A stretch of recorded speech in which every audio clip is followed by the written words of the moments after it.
Carlos Alcaraz has been tipped to overtake the Big Three as the most significant player in men's tennis. Carlos Alcaraz has been told that he could become the single most important player in men's tennis history, surpassing the Big Three.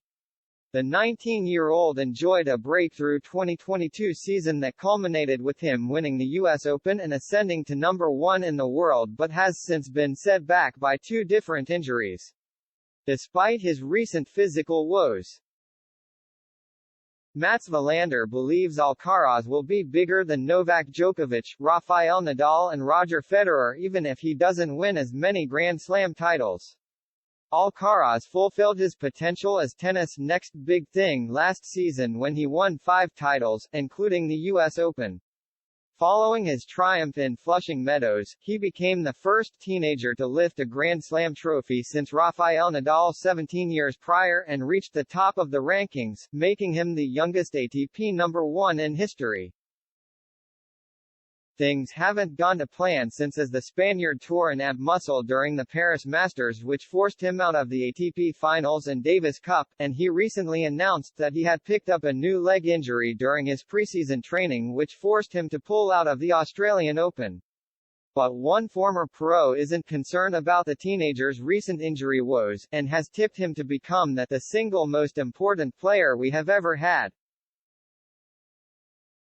Even telling Alcaraz's coach Juan Carlos Ferrero, "For me to see Alcaraz winning the US Open was the probably most exciting tournament that I've seen in the 20-plus years that I've worked in TV or in media as an analyst," Mats Wilander told Eurosport.